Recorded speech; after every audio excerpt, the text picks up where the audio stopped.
Hello friends, welcome back to my channel. আশা করছি তোমরা সবাই ভালো আছো, আমিও ভালো আছি। তো এসে পড়লাম আবার একটা নতুন ব্লগ ভিডিও নিয়ে তোমাদের সঙ্গে দেখা করতে। তো সুমি ব্লগসে তোমাদের সবাইকে ওয়েলকাম। তো দেখো আজকে সকাল থেকেই, আজকে রোববার, সকাল থেকে দেখো বৃষ্টি স্টার্ট হয়েছে। দেখো গুরু গুরু বৃষ্টি, জুড়ে বৃষ্টি একদিন দিয়েছিল, এখন আবার একটু হালকা দিয়েছে। তো দেখো সকাল থেকে আজকে বৃষ্টি দিচ্ছে। তো যাই হোক, ওয়েদারটা একটু ঠান্ডা ঠান্ডা করেছে বৃষ্টি দেওয়াতে। তো এখন আমি সকালে ব্রেকফাস্ট বানাবো।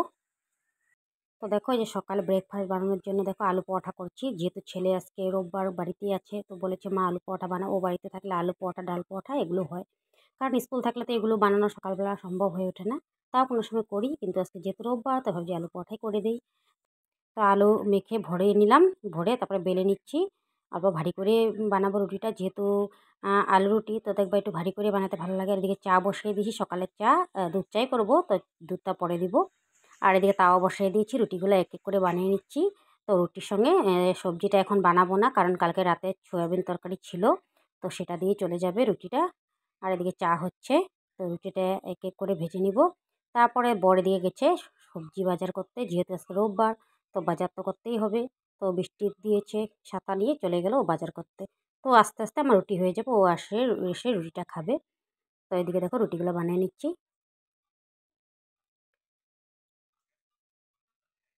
তো দেখো আমার রুটিটা হয়ে গেল,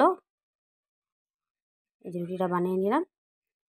তারপরে বড় বাজার থেকে চলে আসলো, দেখো এখানে সবজি নিয়ে আসলো। দেখো ধনে পাতা, তারপরে তোমার জাহাজি কলা, বাঁধাকপি, ঢেঁকি শাক, কুমড়ো ডোগা, তারপরে এখানে আছে তোমার পটল, তারপরে কাঁচা কলা এনেছে, কাঁচা লঙ্কা, আদা এগুলো নিয়ে আসলো। সঙ্গে নিয়ে আসলো দেখো খাসি মাংস। তো মাংসটাকে এখন ধুবো, স্নান করি নাই, পরে স্নান করবো, আগে ধুয়ে নিব।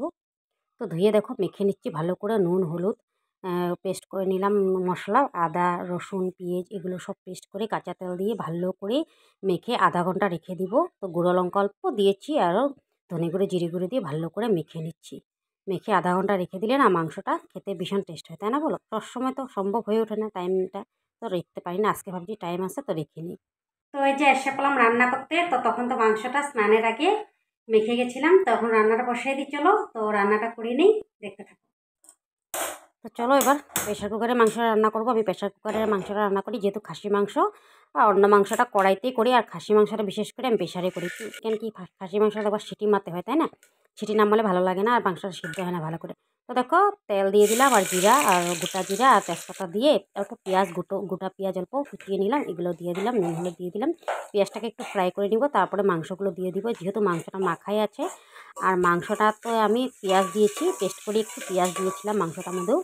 তো এখানে একটু ফ্রাই করে দিচ্ছি, ভালো লাগে দেখবে এরকম করে পেস্ট করে অল্প দিলে। তারপরে এই যে দেখো মাংসগুলো দিয়ে দিচ্ছি। আর দেখো মেখে রেখেছিলাম, তখন জল ছিল না, এখন কিন্তু একটু জল বেরিয়ে গেছে, দেখো জল জল হয়ে গেছে। তো কিচ্ছু হবে না, আমি আবার সাতলাই মাংসটাকে, অনেক টাইম লাগিয়ে সাতলাই, হ্যাঁ 45 মিনিট মাংসটা আমি পুরো টাইম দেখে সাতলাই। তারপরে 6টা 7টা ছিটি মারি, তো মাংসটা সুন্দর গলে যায়, খুব ভালো লাগে খেতে। তো বন্ধুরা আজকের ব্লগটা এখানে শেষ করি, টাটা বাই বাই।